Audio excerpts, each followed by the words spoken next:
Mai come in questi casi è più indovinato il detto "la luce in fondo al tunnel".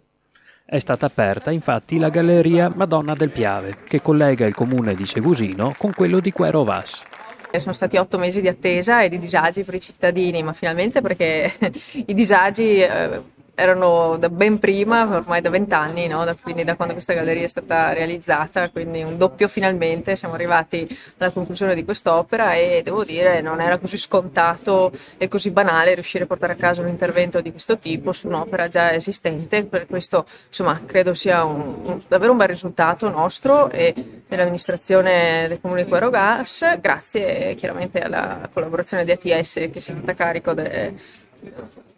della regia dell'opera, dell'intervento e la Regione Veneto che l'ha finanziato. Diciamo che è un chilometro e due di galleria, peraltro nata già 20 anni fa con tutta una serie di problematiche che poi si sono acuite con l'uragano Vaia e quindi è stata l'occasione per intervenire, la Regione è intervenuta con i fondi post-emergenza e questo ha consentito di usufruire anche di tutta una serie di deroghe che ha velocizzato l'iter, perché altrimenti ci avremmo messo molti più anni.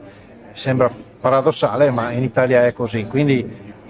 quello che viene definito ritardo è stato dovuto semplicemente a una questione che riguarda tutto il mondo, quindi lo scoppio della guerra, le speculazioni materiali, eccetera, eccetera, e non è stato assolutamente dipendente né dalla Regione né da ATS, che anzi è stato un ottimo soggetto attuatore, dall'impresa che è un'impresa, sono imprese locali e questo è stato possibile anche grazie alle deroghe che siamo riusciti a ottenere nell'ordinanza del post emergenza di Vaia e alle deroghe che ci ha consentito appunto di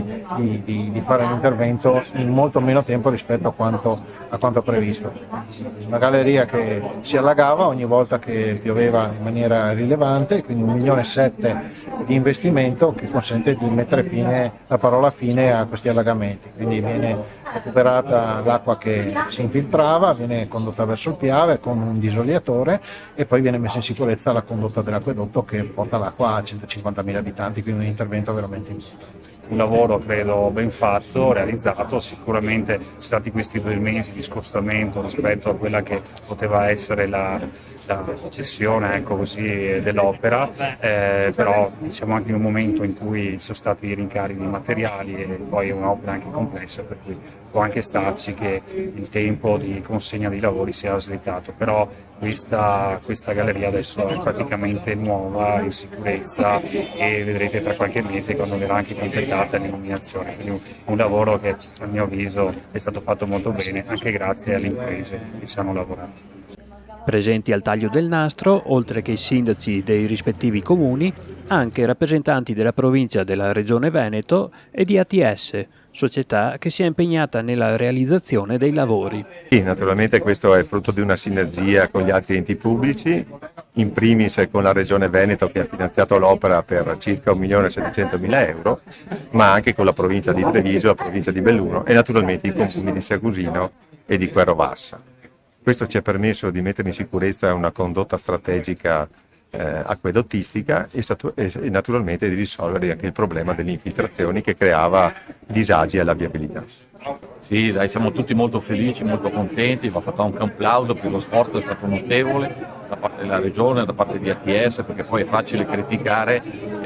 come dire, è come la squadra di calcio al bar, no? Siamo tutti i CT, in realtà poi i problemi bisogna affrontarli uno per uno, devo dire che alla fine bisogna guardare al risultato, adesso è stato aperto, ovviamente confidiamo che sia anche a posto, ma non ho dubbi su questo e guardiamo avanti, come dicevo prima, per noi adesso l'obiettivo numero 1 è la filtrina. La filtrina è un intervento importantissimo, non più procrastinabile, perché abbiamo visto in questi mesi la difficoltà e i flussi che ha. Con l'apertura della pedemontana già parziale c'è stato un incremento notevole e lo sarà ancora di più con l'apertura completa. Quindi per il turismo, per le attività, per i cittadini, per i lavoratori è essenziale mettere in sicurezza creando una viabilità adattata ai tempi. Ora sono in programma altri lavori nella zona, tra cui il completamento della rotatoria che collega il ponte di Fener con via Europa. Con l'occasione del cantiere abbiamo